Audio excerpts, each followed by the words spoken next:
오늘 우리가 읽은 본문은요, 우리가 말씀을 묵상하면서 잘 알고 있는 한 가지 사건과 연결되어 있는 말씀입니다. 우리가 읽지는 않았지만 사무엘상 15장 1절 이후의 말씀을 보면 하나님께서 이스라엘의 왕이었던 사울에게 말씀을 하십니다. 이방 나라였던 아말렉을 쳐서 그의 모든 소유와 사람과 유축들을 진멸하라 라고 명령하셨습니다. 아말렉을 진멸하라 라는 말씀이죠. 우리는 성경을 읽다 보면 이 진멸하라 라는 하나님의 명령을 종종 마주하게 될 때가 있는데요, 이 하나님의 말씀, 명령인 이 진멸하라는 것 어떻게 느껴지시나요? 개인적으로는 하나님의 말씀을 묵상하면서 진멸하라 라는 이 명령에는 조금 하나님이 낯설게 느껴진다라고 생각됩니다. 왜 그러냐면 하나님은 사랑이시기 때문이죠. 우리는 늘 하나님은 사랑이시다라고 고백하고 있지만 진멸하라라는 것, 어느 것 하나 남기지 말고 모두 다 멸절하라는 명령을 보게 되면 하나님이 잔인하시다라고 생각되어집니다. 그러나 이 진멸이라는 명령 가운데 우리가 반드시 기억해야 될 것이 있습니다. 그것은 하나님의 속성을 오해해서는 안 된다라는 겁니다. 하나님께서 진멸하라고 말씀하셨기 때문에 마치 하나님이 잔인한 것처럼 느껴지지만 이 진멸하라는 말씀 속에는 하나님의 마음이 담겨져 있다라는 거죠. 그렇다면 하나님의 마음은 무엇이었을까요? 하나님께서 이스라엘에게 진멸하라고 명령하신 이유는요, 이스라엘이 하나님의 왕되심을 인정하기를 기대하셨기 때문입니다. 이스라엘이 하나님의 백성으로서 하나님의 말씀이라면 철저히 순종하는 것, 온전히 순종하는 것을 기대하셨기 때문입니다. 그래서 이 명령, 진멸하라 라는 것은 단순히 잔인한 하나님이 아니라 이스라엘을 사랑하시고 그들의 왕되심을 기대하시는 하나님의 마음이 담겨있는 표현이다라는 거죠. 그런데 이 하나님의 말씀, 이 진멸하는 명령에 대해서요, 이스라엘과 사울은 그 말씀대로 순종합니다. 순종하기는 했다라는 거예요. 아말렉을 정복했습니다. 말씀을 보면 사울과 이스라엘은 아말렉을 정복했고 그들 스스로는 하나님의 말씀에 순종했고 청종했다라고 착각합니다. 하지만 성경에 기록되어 있는 오늘 본문의 말씀을 보면 사울과 이스라엘은 하나님의 말씀에 결코 순종하지 않았다라는 거죠. 표면적으로는 순종하는 것처럼 보였지만 그들의 내면의 중심에는 하나님을 향한 순종이 없었다라고 성경은 말합니다. 그래서 성경에서 하나님의 선지자 사무엘은요, 사울을 향해 찾아가서 그를 책망하고 있습니다. 다 함께 오늘 본문 18절로 19절의 말씀, 사무엘상 15장 18절로 19절의 말씀을 함께 읽어보겠습니다. 시작. 또 여호와께서 왕을 길로 보내시며 이르시기를 가서 죄인 아말렉 사람을 진멸하되 다 없어지기까지 치라 하셨거늘 어찌하여 왕이 여호와의 목소리를 청종하지 아니하고 탈취하기에만 급하여 여호와께서 악하게 여기시는 일을 행하였나이까. 아멘. 본문의 말씀처럼 사울과 이스라엘은요, 하나님의 말씀에 청종하지 않았습니다.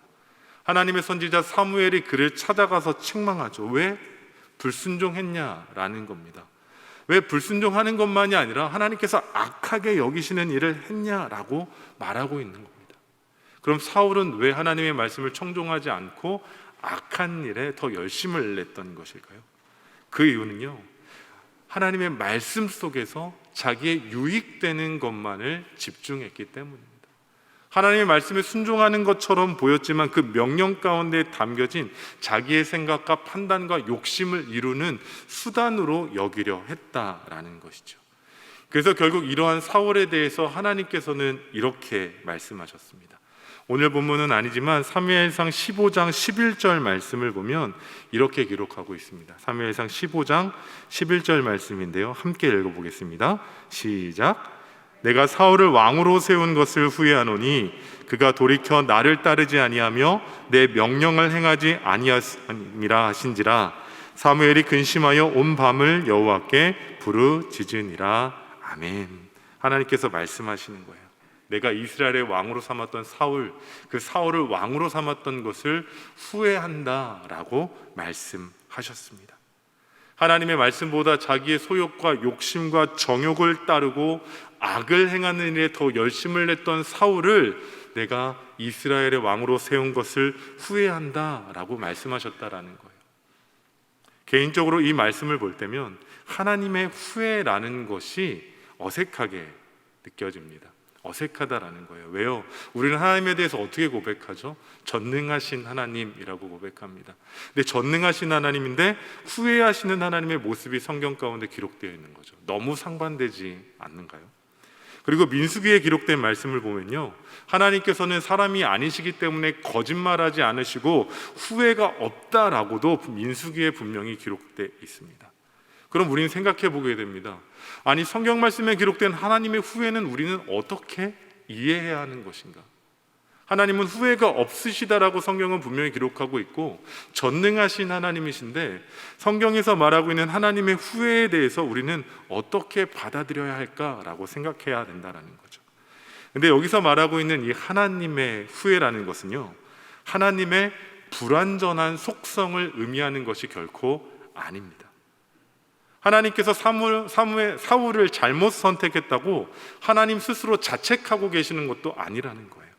하나님 스스로 자신의 실수를 인정하는 것도 결코 아닙니다. 사무엘상 15장 11절에 나와 있는 이 하나님의 후회라는 것에는요, 사울을 향한 하나님의 사랑이었다라는 것을 반드시 기억해야 합니다. 하나님의 후회는 하나님의 사랑이었다라는 거죠.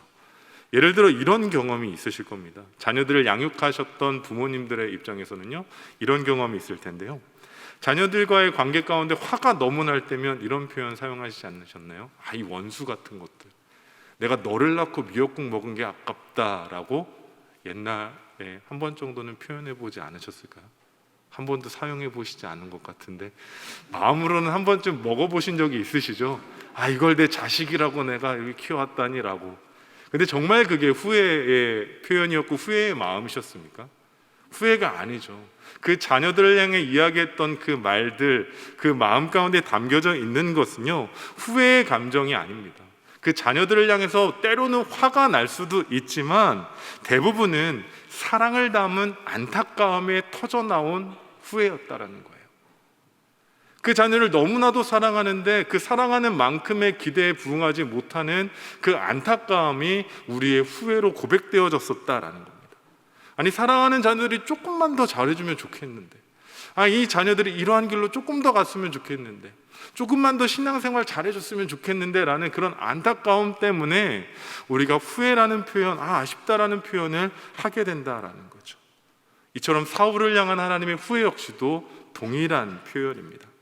하나님께서는 사울을 왕으로 세우신 결과에 대해서 후회하신 것이 아니라요, 이스라엘의 왕으로서 하나님의 일을 잘 감당하기를 기대하셨는데 기대한 만큼의 삶이 아닌 불순종에 대해서 후회하시고 안타까움과 속상함 때문에 내가 사울을 왕으로 세운 걸 후회한다라고 말씀하고 계신 겁니다.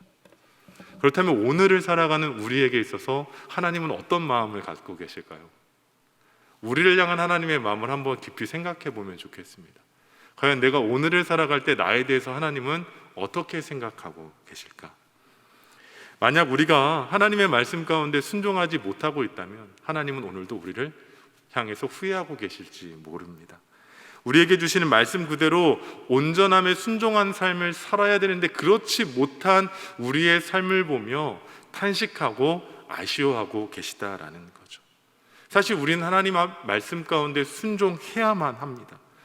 하나님 앞에 순종해야 되는 것은요, 우리가 하나님의 자녀 되기 위함이 아니라 이미 하나님의 자녀된 우리의 영적 책임인 동시에 영적인 사명이기 때문입니다. 그런데 만약 우리가 순종하고 있다 할지라도 하나님 기준에서 우리가 바른 순종을 하고 있는지 생각해 볼 수 있어야만 합니다. 왜냐하면 순종을 한다라고 이야기하지만 그 순종 속에서 내 행위와 내 의와 내 공로를 앞세우려 하는 우리의 연약함이 있기 때문이죠.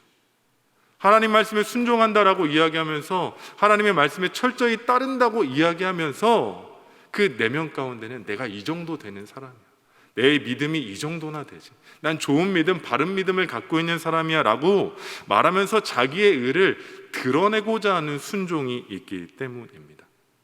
그래서 우리는요, 하나님의 말씀에 순종하는 것을 하나님 기준에서 순종하고 있는지를 돌아보아야만 합니다.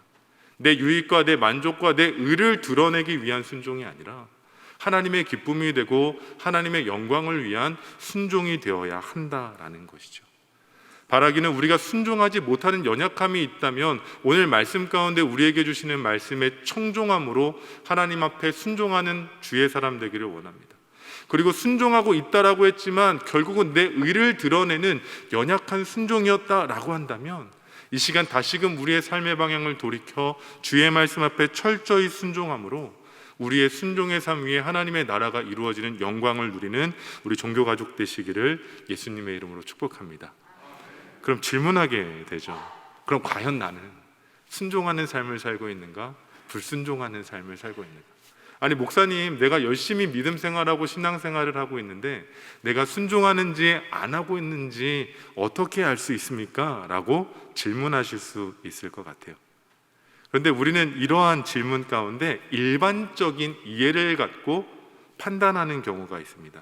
무슨 말이냐면요, 현재의 내 삶의 상황과 환경을 순종과 불순종의 기준으로 놓고 생각한다라는 겁니다. 예를 들어서 우리의 삶이 평안하고 평탄한 것이 지속되고 있다면 나는 믿음의 삶을 잘 살고 있구나 라고 생각한다라는 거예요. 삶에 큰 굴곡이 없이 늘 기쁨과 감사의 삶을 살아가고 있다면 나는 바른 신앙을 살고 있구나 라고 확신한다라는 겁니다. 그리고 반대로 위기와 어려움을 마주하게 되면 나의 신앙이 잘못된 것은 아닌가? 내가 주님의 말씀 앞에 불순종하고 있는 것은 아닌가라고 생각한다라는 거죠. 그러나 우리는 삶의 상황과 환경을 놓고 순종과 불순종의 상황을 판단하거나 결론 내릴 수 없습니다. 왜냐하면 오늘 본문 말씀을 보면 하나님을 후회하게 만들었던 사울의 인생이 세상 그 누구보다도 평탄한 삶이었기 때문입니다. 그는 불순종했습니다. 하나님의 말씀에 청종하지 않았습니다. 하나님이 후회하게 하실 만큼 하나님으로부터 멀리 떨어진 삶을 살았습니다. 그런데 그의 삶은요, 너무나도 평탄했다라는 거예요. 사울이 사무엘을 섬기지 않고 자기 스스로 제사를 드린 이후에 바벨론과 전쟁을 벌였는데 승리를 했습니다. 하나님을 후회하게 만들었던 아말렉과의 전쟁에서도 철저하게 승리했죠. 그리고 바벨론과의 전투, 아말렉과의 전투만이 아니라 왕이 된 이후로 거의 모든 전쟁에서 사울은 승리를 거뒀습니다. 사울은 탁월한 리더십을 갖고 신생 국가였던 이스라엘을 견고하게 성장시켜 갔다라는 거죠. 심지어 사무엘상 15장 12절 말씀을 보면 사울이 자기의 탁월한 리더십과 왕권을 위해 기념비를 세우겠다라고 했을 때 모든 백성들이 인정할 정도로 나라적으로나 민족적으로 인정받는 왕이었다라는 겁니다. 그러나 이렇게 평탄하고 평안한 삶 가운데 우리가 분명히 기억해야 할 것, 그의 인생을 바라보시며 하나님께서는 후회하셨다라는 겁니다. 평탄하고 탄탄대로를 걸어가고 있던 그의 인생을 바라보시며 하나님께서 내가 너를 왕으로 세운 것에 대해 후회한다라고 말씀하셨다라는 사실입니다. 그럼 그것은 어떠한 이유 때문입니까? 하나님께서는요, 사울이 세상에서 승리하지 못했기 때문에 후회하신 것이 아니라요, 영적인 승리를 이루지 못했기 때문에 후회하신 겁니다. 사울이 세상과 사람들과의 관계에서 실패했기 때문에 내가 너를 왕으로 세운 것을 후회한다라고 말씀하신 것이 아니라 사울이 하나님과의 관계에서 실패했기 때문에 그를 왕으로 세운 것을 후회하셨다라는 거예요. 하나님께서 사울을 왕으로 세운 것을 후회하신 것은 사울이라는 인물이 능력이 없었기 때문에 후회하신 것이 아니라 사울이 하나님의 말씀을 기억하지 않고 순종하지 않고 악한 행위를 일삼았기 때문에 그를 바라보시며 후회하셨다고 말씀하셨다라는 겁니다. 그렇기 때문에 우리는 우리의 삶을 돌아보면서 내가 세상 가운데 사람들과의 관계에서는 성공했어도 혹시 내가 하나님과의 관계 안에서는 실패하고 있는 것은 아닌지 날마다 깨어 점검할 수 있어야만 합니다. 내가 세상 가운데 승리하고 있다라고 해서 그냥 아무 생각 없이 살아가는 인생이 아니라 세상과는 별개로 하나님과의 관계에서 승리하는 삶을 살고 있는지를 늘 점검해야 한다라는 거죠. 그런데 이런 상황 가운데 정말 답답한 것은요, 문제의 당사자였던 사울은 이 영적인 위기를 인식하지 못했다라는 것에 있습니다. 하나님께서 후회하고 계신 이 상황 중에서도요, 사울은 자기가 문제가 있고 자기가 지금 영적인 어려움 가운데 처해가고 있다라는 것을 인지하지 못했다라는 겁니다. 오히려 자신을 책망하고 있는 사무엘에게 사울은 이렇게 이야기하고 있습니다. 오늘 본문 20절로 21절의 말씀입니다. 20절과 21절 말씀 함께 읽어보겠습니다. 시작. 사울이 사무엘에게 이르되 나는 실로 여호와의 목소리를 청종하여 여호와께서 보내신 길로 가서 아말렉 왕 아각을 끌어왔고 아말렉 사람들을 진멸하였으나 다만 백성이 그 마땅한 멸할 것 중에서 가장 좋은 것으로 길갈에서 당신의 하나님 여호와께 제사하려고 양과 소를 끌어왔나이다 하는지라. 아멘. 사울은 자기의 영적 위기를 인지하지 못한 채 오히려 사무엘에게 자랑을 하고 있죠. 아각을 잡아왔다라고 합니다. 아말렉을 진멸했다고 말합니다. 하나님의 말씀에 청종했다라고 합니다. 아말렉에 있었던 육축들 좋은 것을 하나님께 예배하기 위해 가져왔다라고 자랑하고 있다라는 거죠. 사울은 하나님의 말씀에 청종하고 순종했던 자기의 어리석음을 자랑하고 있는 겁니다. 순종과 공로를 자랑하고 있는 겁니다. 자기는 하나님 앞에 청종하는 사람이고 말씀 가운데 철저히 순종하는 사람이고 그 말씀대로 모든 것을 이룬 사람이다라고 자랑하고 있다라는 겁니다. 자기의 영적인 문제를 인지하지 못한 채 어리석은 영적 착각 가운데 빠져 있었다라는 거죠. 그렇다면 성도님들께서는 사울을 보시면서 어떤 생각이 드십니까? 정말 그가 불순종한 것처럼 보이십니까? 아니면 순종한 것처럼 보이십니까? 세상적 기준에서 본다면요, 사실 사울이 이야기하는 것에 어느 정도 공감할 수 있습니다. 우리가 순종이라는 것을 수치적으로 평가할 수는 없지만 순종이라는 것을 수치적으로 조금 나열해 봤을 때 사울은 불순종보다는 순종에 가까운 사람이다라고 말할 수 있지 않을까요? 세상 기준에서 봤을 땐 아말렉이라는 이방 나라를 전체적으로 멸절시켰고 그 중에 왕이었던 아각과 하나님께 드릴 육축 조금만을 가지고 왔다라고 한다면 그의 인생은 불순종보다 순종에 가깝다고 평가할 수 있지 않을까요? 예를 들어서 요나와 같은 경우에는 하나님의 말씀에 전적으로 불순종하며 그의 반대길로 간다면 사울과 요나를 비교해 봤을 때는 사울은 조금 더 순종의 사람이라고 판단할 수 있지 않겠냐라는 겁니다. 그러나 오늘 본문 23절 말씀에서는요, 이러한 사울에 대해서 하나님께서 이렇게 말씀하고 계십니다. 본문 23절 함께 읽어보겠습니다. 본문 23절입니다. 시작.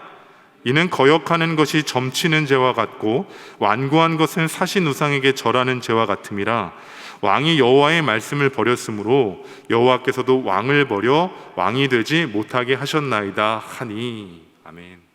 수치적으로 세상 기준으로 본다면 순종에 가까웠던 인생이었던 것 같은데 하나님께서는 분명히 말씀하십니다. 그의 불순종에 대해서요. 뭐라고요? 점치는 죄와 같고 우상에게 절하는 죄와 같다라고 말씀하십니다. 세상 기준으로는 정말 조금, 정말 약간, 정말로 미미할 정도의 불순종이었었던 것 같은데 하나님 기준에서는 그의 불순종이 점치고 우상에게 절하는 동일한 죄와 같다라고 말씀하고 계신다라는 거예요. 그 이유는 무엇일까요? 사울의 불순종과 점치는 것과 우상에게 절하는 그 핵심이 개인의 유익을 위한 행동이었기 때문입니다. 당시 점을 치는 것은요, 이방 나라의 풍속이었습니다. 율법으로는 금지되어져 있던 것입니다. 점을 친다라는 것은요, 자기의 유익을 쫓아가겠다라는 행동입니다. 점의 결과에 따라서 자기의 유익이 되고 불이익이 되는 것을 판단해보고 유익이 되는 것을 쫓아가겠다라는 거죠. 자기의 욕망, 탐심, 정욕에 이끌려서 나의 것을 채워줄 만한 것을 따라가겠다라고 점을 치는 겁니다. 우상 숭배 역시 율법으로는 금지되어 있지만 이건 역시 자기의 유익을 위한 겁니다. 여러 가지 우상을 숭배하면서 어느 것 하나 걸려라라는 심보로 그냥 우상이 도와주면 좋고 아니면 어쩔 수 없다라는 것이죠. 우상을 숭배했을 때 그 우상을 숭배함으로 자기에게 유익이 된다면 그것만으로 괜찮다라는 겁니다. 우상에게 절을 했을 때 내 욕망과 탐심과 정욕을 채워준다면 그것만으로 난 충분하다라고 불순종의 삶을 살고 있다라는 거죠. 그런데 사울이 그러했다라는 겁니다. 사울이 하나님의 말씀에 청종했다라고는 하지만 아말렉 왕을 살리고 가축 몇 마리를 빼왔던 그 모든 행동의 핵심은 자기의 영광과 자기의 유익을 위한 것이었다라는 거죠. 결국 순종처럼 보였지만, 미미한 불순종처럼 보였지만, 이 모든 것은 하나님 앞에 철저한 불순종이었다라는 겁니다. 자기의 유혹과 정욕을 따라 행했던 악한 행위였다라는 거죠. 그래서 반복적으로 말씀드리지만 결국 이것에 대한 결과는 하나님을 후회하게 만들었고, 하나님으로부터 멀어지게 되었고, 하나님을 떠나게 됐다라는 사실입니다. 그렇다면 오늘을 살아가는 우리는 그렇지 않을까요? 우리 또한 어떻게 보면 때로는 점치는 것과 같이, 때로는 우상 숭배하는 것과 같이 신앙생활을 할 때가 있습니다. 물론 우리는 점집에 가서 점을 치거나요, 우상을 세워놓고 절하지는 않습니다. 하지만 우리의 예배가, 우리의 기도가, 우리의 순종의 목적이 나에게 있다면 우리의 예배와 기도와 그 순종까지도 점치는 것과 같고 우상 숭배하는 것과 다르지 않다라는 겁니다. 하나님을 예배하는 목적이, 하나님을 찬양하고 하나님께 기도하는 목적이 나에게 있다면 그것이 예배와 기도와 말씀과 찬양으로 포장되어 있을 뿐 결국 그것은 점을 치는 것과 같고 우상 숭배하는 것과 같다라는 사실이지요. 만약 이 시간 우리의 예배와 믿음의 삶이 우리의 우상 숭배와 점치는 것임에도 불구하고 포장되어져 있다면 그 모든 악한 것을 끊어낼 수 있는 은혜가 있기를 소원합니다. 하나님, 내가 너무나도 연약하여서 우리의 예배가, 나의 기도가, 나의 말씀 묵상함이 나의 유익하는 것 가운데 있었다면 이 죄된 것을 끊어내는 은혜가 있게 하옵소서라고 우리는 하나님의 은혜를 구해야 한다라는 겁니다. 바라기는 오늘의 이 예배가 우리의 만족과 우리의 기쁨과 나의 소욕을 채우기 위한 수단적인 시간이 아니라 철저히 하나님을 향한 예배, 하나님의 말씀 가운데 청종하는 예배 되어지기를 예수님의 이름으로 축복합니다. 세상의 삶 가운데서도 신앙생활을 한다라고 이야기하지만 그것이 우리의 불순종과 정욕과 탐욕을 포장하기 위한 것이라면 우리의 마음의 바른 신앙을 다시 한번 회복함으로 오직 하나님만을 위한 믿음의 삶을 사는 우리 종교가족 되시기를 주님의 이름으로 축복합니다. 그런데 이러한 결단 앞에요, 사실 쉽지는 않습니다. 모든 것 다 끊어내고 오직 하나님만을 위해 삶을 살아간다라는 것 결코 쉬운 일이 아니다라는 거예요. 왜냐하면 마치 모든 것을 다 포기해야 할 것만 같은 두려움과 염려가 우리를 사로잡기 때문입니다. 하나님만을 위해 살아간다라는 것이 내 모든 것을 포기하고 손해보는 것과 같은 염려함과 불안함으로 우리의 마음을 채워가고 있기 때문입니다.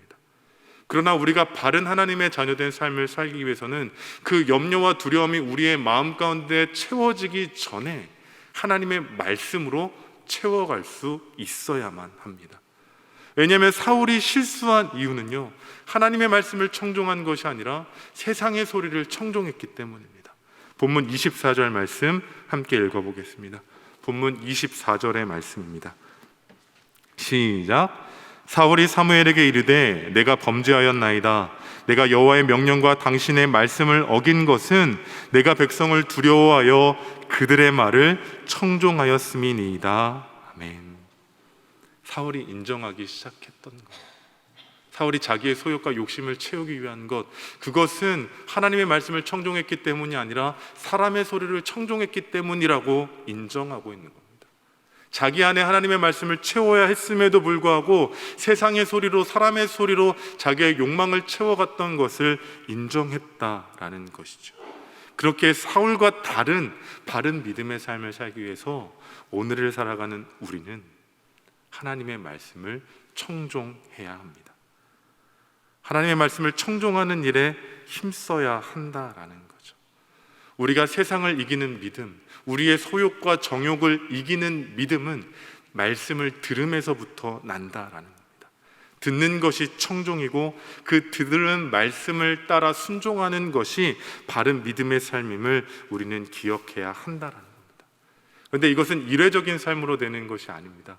날마다 매 순간순간마다 하나님의 말씀을 듣기를 힘쓰고 그 말씀에 순종하기를 결단할 때 주님께서 그것을 감당할 수 있는 은혜를 주신다라는 거죠. 바라기는 오늘을 살아가는 하나님의 자녀된 우리는 사울과 같이 하나님을 후회하게 하는 인생이 아니라 하나님을 기쁘시게 하고 하나님 앞에 영광이 되어지는 인생 되어지기를 간절히 소원합니다. 바른 믿음과 바른 청종함을 갖고 하나님의 영광 되어지기를 소원합니다. 그것을 위해서 우리는 믿음에 대한 순종에 대한 순간적인 뜨거운 열정으로 끝나는 것이 아니라 바른 믿음과 바른 순종에 대한 온전한 믿음이 있어야 된다는 겁니다. 다시 말씀드리면 믿음의 삶과 순종의 삶을 살아갈 때 순간적으로 뜨거운 열정의 온도를 쫓아 살아가는 인생이 아니라 바른 믿음과 바른 순종에 대한 철저한 순도에 따른 삶을 살아가야 한다는 것이죠. 순간적인 삶이 아닌 믿음의 불순물들을 제거하고 하나님 보시기에 바른 삶을 살아가야 한다라는 겁니다. 바라기는 매일의 삶 가운데 우리를 향한 하나님의 말씀에 철저히 청종하고 순종함으로 바른 믿음의 삶이 우리 가운데 시작되어지기를 원합니다. 우리가 세상 가운데 나아갔을 때 그 세상에서 들리는 소리에 흔들리지 않고 우리 내면의 연약한 소리에 흔들리지 않고 오직 우리를 향한 하나님의 말씀을 우리의 삶의 길에 빛을 비추어 줌을 통하여서 주님이 주신 은혜를 따라 살아가는, 그리하여서 하나님의 온전한 기쁨과 영광을 열매 맺는, 후회가 아닌 하나님의 기쁨이 되어지는 우리 종교가족 되시기를 예수님의 이름으로 축복합니다. 기도하겠습니다. 오늘을 살아가는 것이 하나님의 은혜임을 고백합니다. 하나님의 말씀과 은혜와 사랑이 아니면 오늘 내가 하나님의 자녀된 삶을 살아갈 수 없음을 인정합니다. 그럼에도 불구하고 세상을 살아가며 세상 소리에 귀 기울이고 우리의 마음과 소욕과 정욕을 따라 행했던 죄를 회개하게 하여 주시고 다시금 주님의 뜻에 따라 온전한 믿음, 바른 순종의 삶을 살아가는 종교가족 되게 하여 주시옵소서. 우리가 사울과 같이 어리석음을 범하지 않기를 원합니다. 청종하는 것처럼 순종하는 것처럼 착각하는 인생이 아니라 말씀의 기준에 합한 바른 믿음의 삶으로 하나님을 후회하는 인생이 아닌 하나님의 영광과 기쁨이 되어지는 우리 모두 되게 하여 주옵소서. 이 놀라운 일들을 이루어 가실 우리 주 예수 그리스도의 이름으로 기도드립니다. 아멘.